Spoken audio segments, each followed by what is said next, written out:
5장 5절에서 9절입니다. 다니엘 5장 5절에서 9절.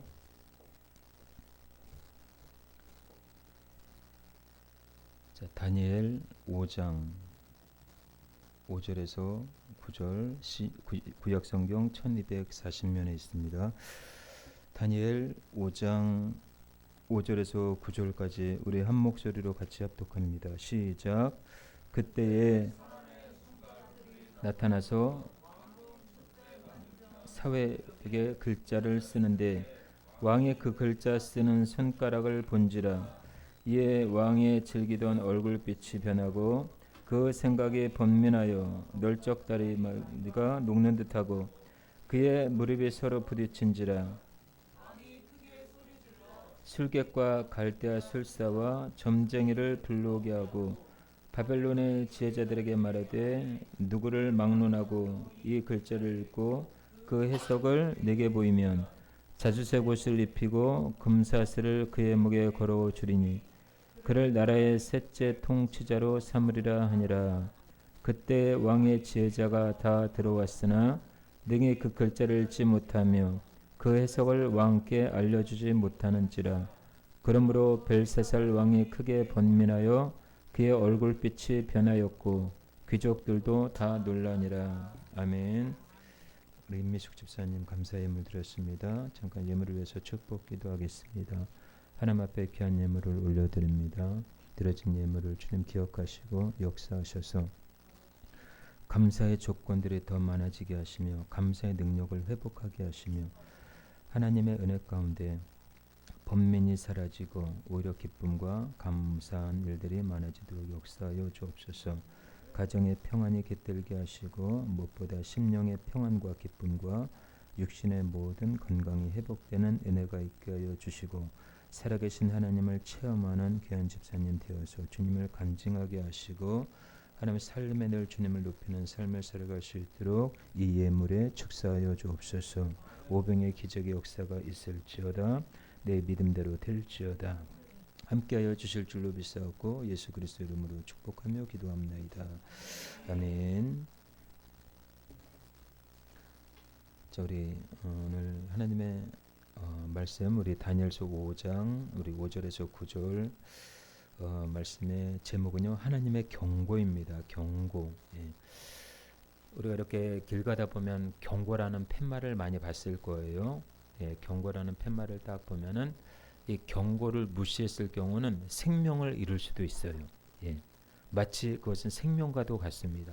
그래서 이 경고를 무시할 수 없는 거예요. 자, 오늘 말씀에도 하나님의 말씀이 이제 경고로 다가오지요. 경고로 다가오는데 그 하나님께서 왜 벨사살 왕에게 경고했습니까? 예, 그야말로 사치와 향락이 많았다라는 거예요. 여러분 사치와 향락은 우리를 죽음으로 몰아간다라는 거예요. 우리 영적인 죽음으로 몰아가요. 그래서 사치와 향락에 빠져 있으면요 빨리 회개하고 나와야 돼요. 예, 세상을 사랑하는 것 자체가 향락과 사치에 빠져 있다라는 증거거든요. 그래서 사치와 향락에 빠져 있는 사람들은 그냥 그게 즐거운 거예요. 영혼은 이미 피폐해져 죽어가고 있는데 그게 좋은 거예요. 너무나 세상을 사랑하다 보니까 예, 영혼이 죽어가는지도 몰라요. 예. 그래서 성경은 뭐라고 그래요? 세상을 사랑하는 것이 세상과 벗던 것이 하나님과 원수가 된다고 그랬어요. 그래서 하나님의 경고의 말씀을 우리가 주의 깊게 들어야 되는데 어떻게 보면 성경 66권의 말씀이 다 경고의 말씀이에요. 경고의 말씀. 축복의 말씀도 있지만 저주의 말씀도 있습니다. 이 모든 말씀이 다 경고라는 거예요. 경고. 이 경고의 말씀을 귀담아 듣기를 주님의 이름으로 축원합니다. 자, 벨사살 왕의 범죄에 대한 하나님의 경고를 세 부분으로 나누어 보겠습니다. 첫 번째, 하나님이 왜 벨사살 왕에게 경고했습니까? 그 경고가 어떤 거로 나타나요? 석회벽의 글자로 나타나죠. 벽에 손가락 하나가 딱 나타납니다. 이거를 해석할 사람은 다니엘밖에 없어요. 그 바벨론의 술사라든가 어떤 그 지혜가 무궁한 그 사람도 풀 수가 없어요. 왜? 하나님의 경고의 말씀, 하나님의 말씀은요 아무나 풀 수가 없는 거예요. 하나님의 말씀은 세상 사람들이 알아듣기 어려워요. 깨닫지 못해요. 예. 성령 받은 자만이, 거듭난 자만이, 하나님의 은혜를 부어준 자만이 하나님의 말씀을 깨달을 수 있다라는 것입니다. 그래서 하나님은 벨사살 왕에게 석회벽의 글자를 통해 경고하셨죠. 그 경고가 뭡니까? 우리 25절 한번 읽어.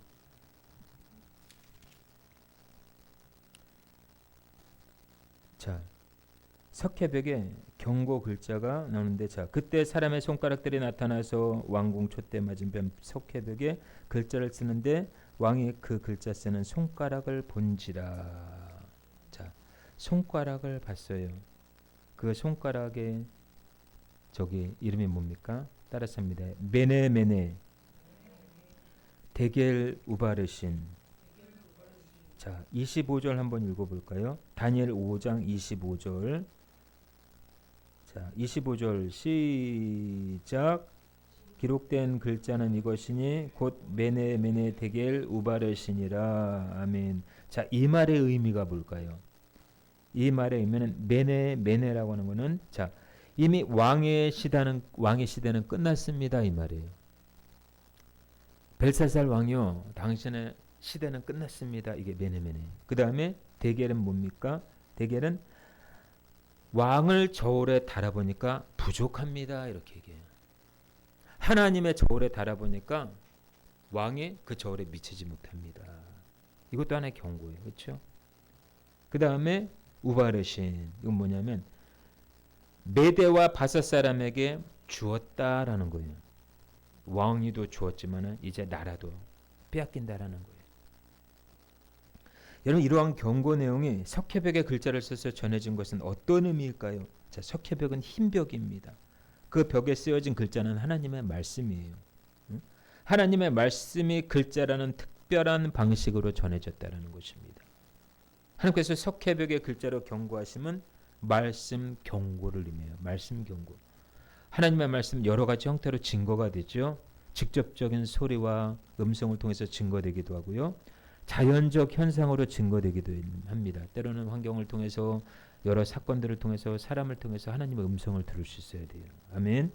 그래서 구약 시대에는 꿈과 환상이나 선지자들의 행동이 하나님의 메시지를 담은 하나님의 말씀인 경우가 대부분이었습니다. 근데 오늘날에는 뭐예요? 하나님의 아들을 통해서 말씀하신대요. 즉 하나님의 기록된 성경 말씀을 통해서 우리에게 말씀하신다라는 거예요. 예. 자, 본문은 석회벽의 글자를 쓰는 특별한 형태로 하나님의 말씀이 증거된 경우인데요. 사실 이 형태는 우리에게 전혀 낯설지가 않아요. 낯설지 않은 이유가 뭐예요? 우리가 하나님의 말씀으로 받아들이는 성경이 글자로 되어 있기 때문에. 글자로. 신약 시대를 사는 우리는 단도직입적으로 말할 수 있죠.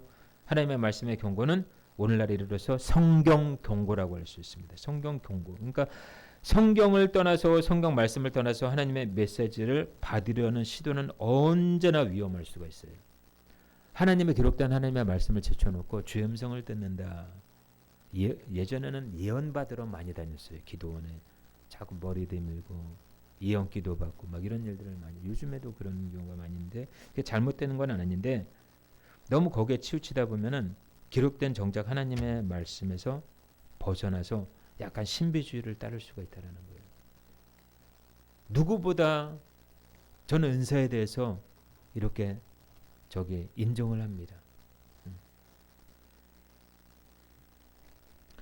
그래서 성경이 최고 권위라는 거, 성경의 터 위에, 성경의 토대 위에 우리의 믿음이 세워져야 돼요. 그래야지 건강할 수가 있습니다. 성경 위에 세워지지 않는 신앙생활은요 굉장히 위험할 수가 있어요. 영적으로 병들기 쉽고요, 영적인 문둥병자가 되기가 쉽습니다. 자, 하얀 석회벽에 손가락이 나타나서 글씨를 쓰니까 벨사살 왕이 깜짝 놀라지요. 하나님의 경고하실 때는 말씀 경고가 있습니다. 그래서 성경은 어떤 의미에서 전부 경고의 말씀이라고 해도 과언이 아닙니다. 자, 예수 믿으면 천국 가고 믿지 않으면 심판받아 지옥 간다라는 건 우리가 다 알아요. 이 진리에 대해서 하나님께서 성경을 통해 철저히 경고의 말씀을 주신다라는 거예요. 자, 창세기 19장 17절에 그 사람들이 그들을 밖으로 이끌어낸 후에 이르되 도망하여 생명을 보존하라. 돌아보거나 들에 머물지 말고 산으로 도망하여 멸망함을 면하라. 경고의 말씀이죠. 창세기 19장 26절에 롯의 아내는 뒤를 돌아보았으므로 소금 기둥이 되었더라. 뒤를 보지 말라고 했는데 뒤를 돌아봤어요. 돌아보지 말라라는 것은 하나님 경고의 말씀이에요. 돌아보니까 소금 기둥이 되었다라는 거예요. 자, 소돔과 고모라가 멸망할 때 하나님께서는 천사를 통해서 하나님의 말씀을 전해주시기도 합니다. 예. 오늘날에도 때론 천사를 통해서 하나님이 말씀을 하실 때가 있어요. 경고의 말씀으로 소돔과 고모라에서 도망할 때 돌아보거나 들에 머물지 말라라고 했던 이 말씀, 오늘날에도 똑같습니다. 뒤를 돌아보지 말라, 이 말은 영적인 의미에서 뭐예요? 세상에 미련을 두지 말라라는 거예요. 세상 일의 마음을 뺏기며 살지 말아라, 이 말이에요. 세상을 사랑하지 말라, 이 말이에요. 돈을 사랑하지 마라, 이 말이에요. 롯의 아내는 세상의 집, 친구, 좋아했던 많은 것들이 있었어요. 근데 하나님의 경고의 말씀대로 뒤를 돌아보니까 소금 기둥이 됐잖아요. 결국 하나님의 경고의 말씀을 무시하니 롯의 아내가 뒤를 돌아보았으므로 소금 기둥이 되었습니다. 자, 오늘날은 마찬가지예요. 본문의 말씀처럼 석회벽 글자를 통해서 경고의 말씀을 들은 이 벨사살 왕과 바벨론이 망해버린 거예요. 하나님은 하나님의 말씀 66권을 통해서 우리를 구원하시고 복주시고 때로는 우리에게 경고하시고 심판하십니다. 모든 역사가 전부 하나님의 말씀의 역사예요. 자, 최초의 사람이 누굽니까? 최초의 사람 아담. 아담과 하와가 망해버린 이유가 왜 그래요? 왜 에덴에서 쫓겨났어요? 하나님의 말씀을 무시했기 때문에, 경고의 말씀을 무시했기 때문에. 무시하니까 선악과를 따먹었잖아요. 먹으니까 죽었잖아요. 반드시 죽으리라. 뭐가 죽어요? 그때 영이 죽고 그 다음에 죽음이라는 것이 찾아오잖아요. 그래서 사람이 병들어서 죽는 게 아니에요. 늙어서 죽는 게 아니에요. 이미 불순종해서 죽음이 오는 거예요. 예. 그래서 아담과 하와는 왜 이 말씀이 경고의 말씀임을 알았을까요? 몰랐을까요? 왜 말씀 경고를 무시할 때 형벌에 따랐음을 몰랐을까요? 말씀 경고가 있을 때는 반드시 주의해야 된다는 거예요. 자, 약 먹을 때도 주의사항이 있어요. 예, 부작용이 일어나요. 주의사항 읽지 않고 먹으면은. 자, 하나님의 말씀이 천하보다 우리의 생명보다 귀합니다. 아멘. 자, 어떤 삶의 상황이건 하나님의 말씀 한마디면 회복이 있고 거기에 구원의 역사가 있는 것입니다. 벨사살 왕이 하나님께서 석회벽의 글자로 경고하신 것을 보고 아마 어떤 생각을 했을까 한번 생각해 볼 필요가 있어요.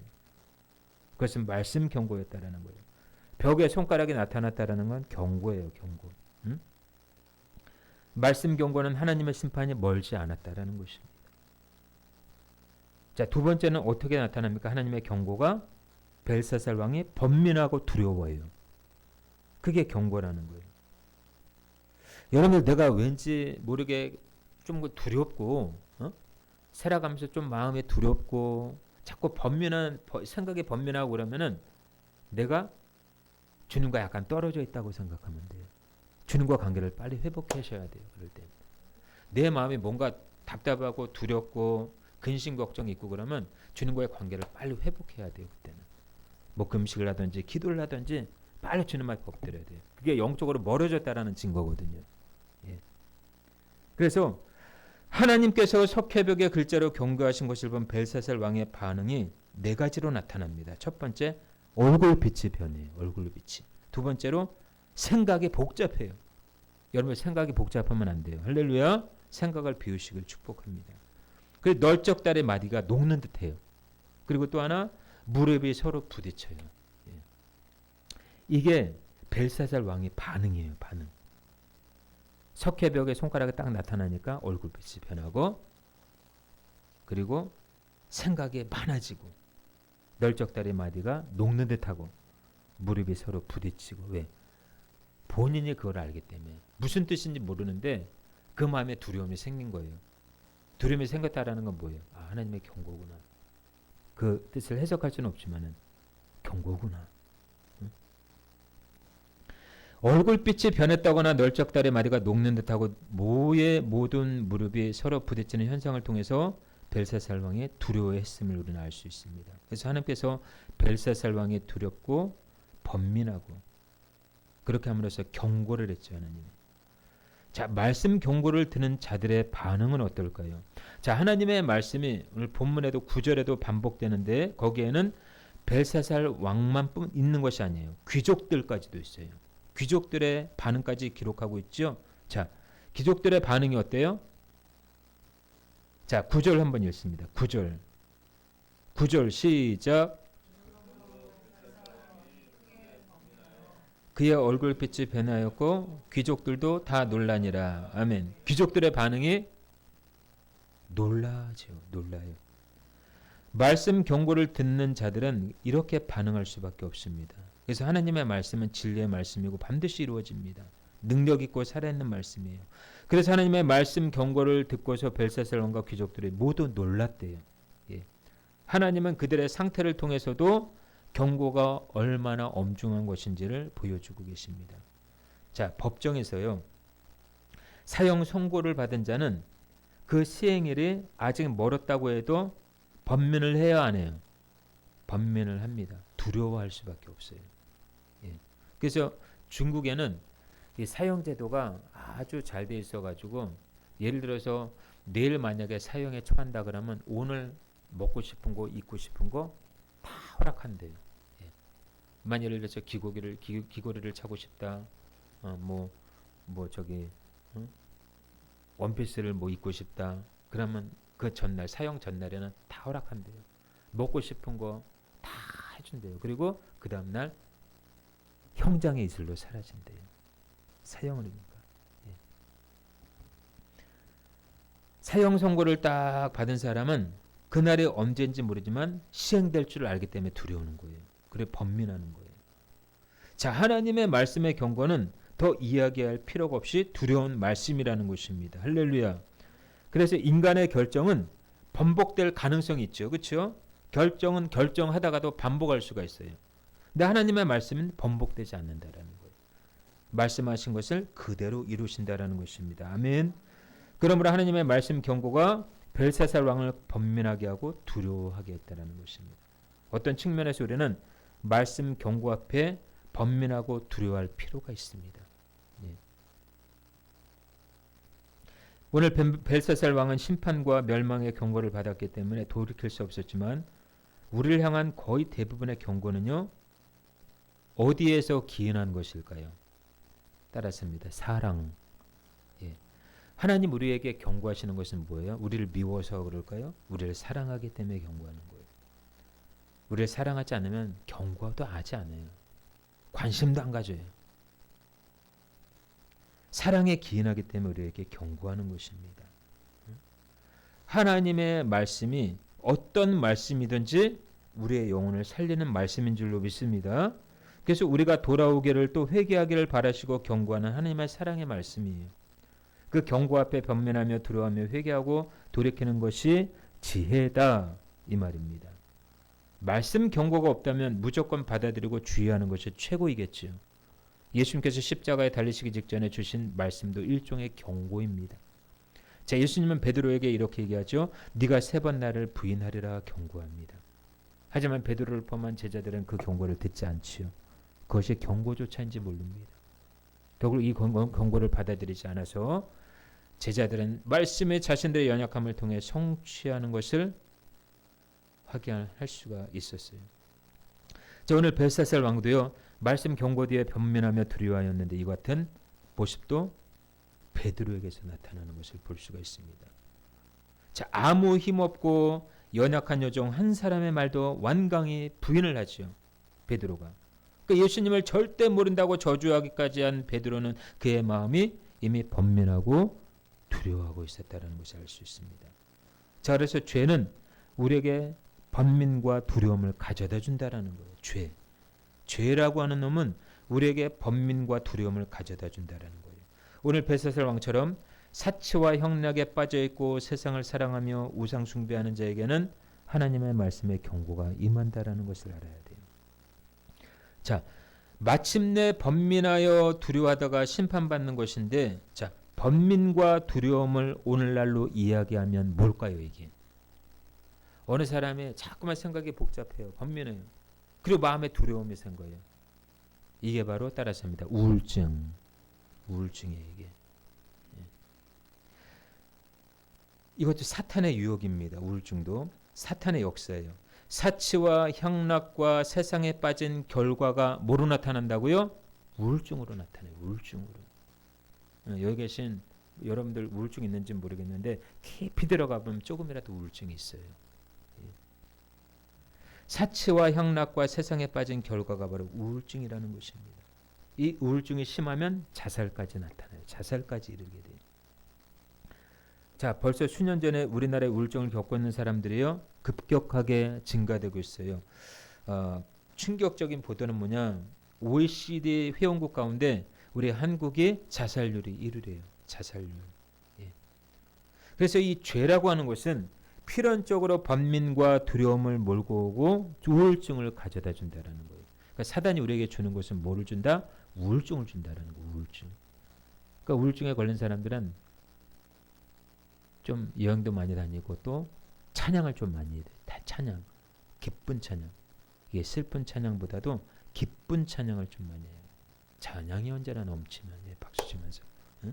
그럼 나도 모르게 엔돌핀이 돋고 영이 활성화돼요. 영이. 잠재되어 있던 영이 그때 영이 일어나기 시작합니다. 예. 기도도요. 우울증에 걸린 사람은 그리스도인이라도 우울증에 걸리면 기도가 안 돼요. 여러분들은 통성기도를 하셔야 돼요. 통성기도. 할렐루야. 예. 통성기도를 해야지. 응? 통성기도가 훈련이 되면 묵상기도에도 주음성을 들을 수가 있어요.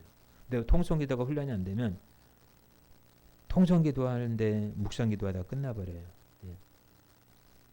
마귀가 잡을 수가 있어요. 그렇기 때문에 여러분 항상 마음에 기뻐할 수 있기를 축복합니다. 예, 여러분들의 기쁨을 잃어버리면 안 돼요. 무엇보다 기쁨을 잃어버리면 안 돼요. 누구한테요? 사탄에게. 우울증이 심해지면 자살에까지 이르게 됩니다. 그래서 여러분들 예수 믿는 것이 참 감사한 일인 줄로 믿습니다. 아무리 세상 자체가 세상 전체가 죄 가운데 물들어 있어도요. 예수를 제대로 믿는 성도들은 죄에 물들잖아요. 죄와 싸워 이길 수가 있습니다. 그래서 믿으면은 예수님을 제대로 믿으면 우울증과 자살과는 상관이 없어요. 예. 설령 우울증이 온다고 해도 뜨겁게 찬양하고 뜨겁게 기도하고 하나님의 말씀을 붙들면 거뜬히 이겨낼 수 있다. 할렐루야. 예. 이것이 신앙의 능력이에요. 신앙의 능력. 자, 엘리야가 그 바알 선지자 850대 1로 싸웠죠. 그렇죠? 이겼어요. 이기고 난 다음에 왠지 마음에 우울증이 생겼어요. 마음에 실족함이 생겼어요. 그 이세벨의 말 한마디에 엘리야를 내가 죽이겠다. 이 말 한마디에. 그러니까 로뎀나무 그늘 아래 가서 죽기를 정했죠. 여호와여 나를 내 생명을 취하소서. 그러니까 하나님 뭐라 그래요? 다그치지 않죠. 혼내지 않죠. 책망하지 않죠. 까마귀를 통해서 떡과 물을 이렇게 제공해 주죠. 그건 뭐예요? 쉼을 주신 거예요. 쉼, 평안. 사람이 많이 지치면요. 때로는 쉴 수 있어야 돼요. 예. 쉼이 능력이고 회복이에요. 내가 벅차다, 내가 좀 많이 힘들다 그러면 그때는 모든 걸 다 내려놓고 생각을 비우고 좀 여러분이 쉴 수 있는 그런 공간 좀 이렇게 좀 저는 좀 바다를 좋아하지만은 바다에 간다든지 아니면 빠지러 가지 마시고 바다에 가셔서 한번 이렇게 바다 그 내음도 한번 이렇게 맡아보시고 산 정상에 올라가셔서 야호 이렇게 산에 그 정상에 올라가셔서 산에 그 저기 독특한 그런 바람, 산바람 있죠. 마시고 그렇게 좀 그리고 낼 수 있으면 우울증에 걸리지 않기를 위해서라도 대화 상대를 좀 많이 만들어야 돼요. 너무 고립돼 있으면 치매나 우울증 걸릴 확률이 많습니다. 그래서 많이 좀 내가 좀 이렇게 좀 활동적이어야 돼요. 너무 고립돼 있는 거 좀 잊지 말고 자꾸 나가야 돼요. 할렐루야. 나가야 돼요. 예. 예.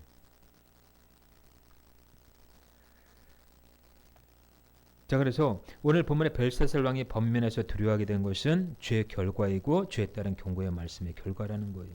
자, 성도는 두 가지만 두려워하면 돼요.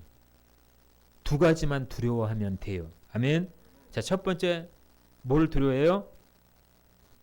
예? 큰 소리로. 하나님. 두 번째.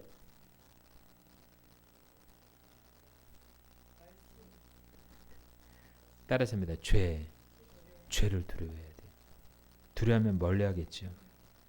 하나님을 가까이하고 죄를 멀리하는 것이 사는 길이다. 벨사살 왕의 범죄에 대한 하나님의 경고를 통해서 더욱 하나님을 경외하고 죄를 멀리하는 성도가 되시길 주의 이름으로 축원합니다. 자, 마지막 세 번째로요. 하나님의 경고가 어떻게 나타났습니까? 하나님의 경고가 나타나면 세상 방법으로도 대책 없게 만들어요. 하나님이. 어떤 문제가 딱 나타나죠. 그럼 어떤 사람은 하나님 없이도 해결하려고 해요. 돈이나 아니면 뭐 어떤 방법을 쓰더라도 그 문제를 해결하려고 해요. 대책이 없게 만들어요. 하나님. 자, 8절 한번 읽어봅니다. 8절. 5장 8절 시작. 능히 그 글자를 읽지 못하며 그 해석을 왕께 알려주지 못하는지라. 아멘. 대책이 없는 거예요. 이게 대책이 없는 거예요. 해석을 알 수만 있다면 왕에게 알릴 텐데 해석을 할 수가 없으니까 대책이 없는 거예요. 술객과 술사와 점쟁이, 이 당시에 바벨론의 지혜자들도요, 석회벽에 쓰인 글자를 해석하지 못한다는 것은 물론 읽는 것조차 못했다라는 거예요. 이건 뭐예요? 하나님이 대책 없게 만든 거예요. 대책 없게 만들어요. 술객, 술사, 점쟁이는 오늘날의 점쟁이 정도로 생각해서는 안 됩니다. 그런 측면도 있겠지만 저 정확하게 말한다면은 이 당시에 바벨론 최고의 지식층으로 오늘날에는 석박사학위를 가진 자, 각 분야의 전문가들을 얘기해요. 전문가도 풀 수 없는, 응? 세상 어떤 일들은요 전문가도 풀 수가 없어요. 그러니까 하나님이 대책 없게 만드는 거예요.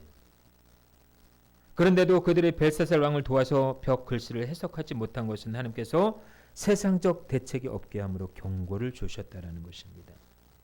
자, 세상에 대책이 없을 땐 누굴 찾아야 돼요? 하나님을 찾아야 돼요. 하나님도 대책이 없을까요? 대책이 없게 하신 분이 하나님이신데 내가 어떤 일을 하다가도 이게 대책이 안 되잖아요. 그럼 누구한테 가야 돼요? 하나님한테 가면 제 대책이 생겨요. 할렐루야. 응? 하나님께서 마지막에 경고할 때는 대책이 없게 두 손 두 발 다 들게 하셔요. 그래도 순복하지 않으면 심판이 있습니다. 자, 그래서 때로는 하나님께서 꽉 막힌 골목으로 몰아가실 때가 있습니다. 그때가 하나님의 마지막 사인이 떨어지는 때임을 알아야 돼요. 그러면 더 지체하지 말고 하나님 앞에 나와야 합니다. 그 하나님 앞에 나와서 100% 믿음을 보면 하나님은 능치 못할 일이 없으신 능력으로 축복해 주셔요. 할렐루야. 자, 히스기야 왕이 무서운 질병에 걸렸죠. 그 질병에 걸려서 죽게 됐을 때 아무런 대책이 없었기 때문에 벽을 보고 낯을 향해 하나님 앞에 손들고 회개했어요. 응? 눈물로 히스기야가 기도하니까 이사야 선지자를 통해서 말씀하잖아요. 내가 네 눈물을 보았고 네 기도를 들었노라. 15년 연장이 됐죠. 세상적 대책이 없을 때도 하나님을 찾는 영적인 대책이 있음을 잊지 마시길 주의 이름으로 축원합니다. 자, 열왕기하에 보면 사르밧 과부가 나와요. 마지막 밀가루를 먹고 굶어 죽을 수밖에 없는 상황에 놓이게 됩니다. 그러니까 하나님께서 세상적 대책이 없게 만들어요. 그래서 사르밧 과부는 하나님의 종을 극진히 대접하죠. 그렇죠? 그래서 살 길이 열립니다.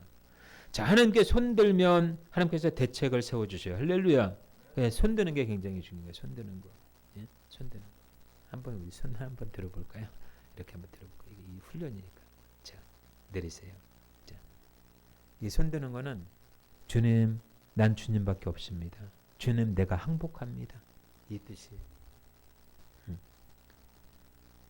대책이 없을 때는 누굴 찾으라고요? 하나님 앞에 손들어야 돼요. 하나님 도와주세요. 대책이 없습니다. 세상 아무리 찾고 찾아봐도 대책이 없네요. 주님만이 대책이십니다. 응? 특별히 사업을 경영하시는 분들은 하나님 앞에 대책을 구하시길 축복합니다. 물건이 오고 가는 것도 하나님의 손에 있어요. 가정이 흥황하는 것도 하나님의 손에 있어요. 자녀가 잘 되는 것도 부모의 기도에 있다라는 거예요.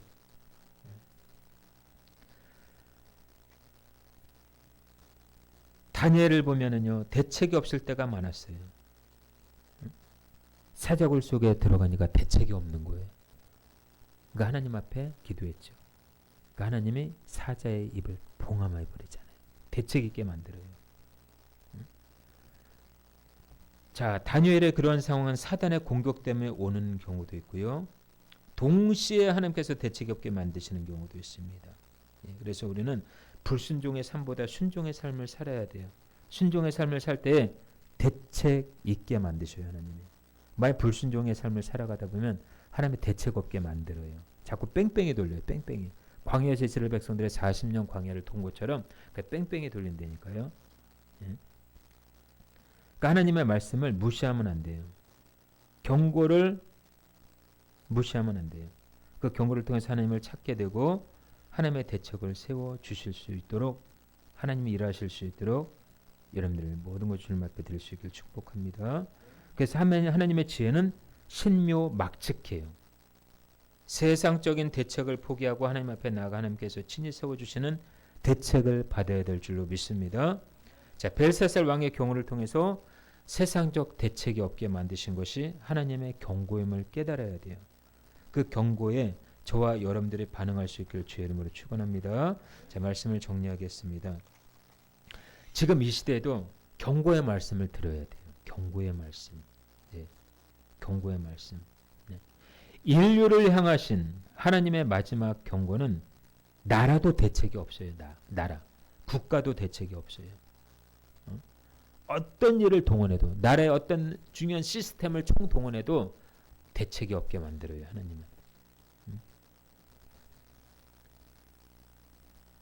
자, 특히 예수님의 재림 때에는요, 그 어떤 세상적 대책도 없어요. 더 이상 하나님께 나아갈 수도 없습니다.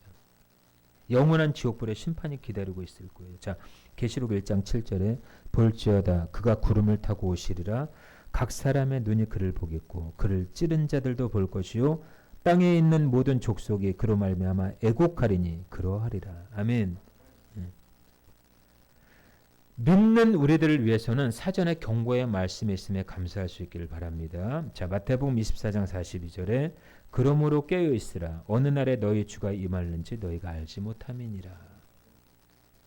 오늘 본문의 저 벨사살 왕처럼 사치와 향락과 그리고 그 범죄에 대한 하나님의 경고를 통해 깨닫기를 축복합니다.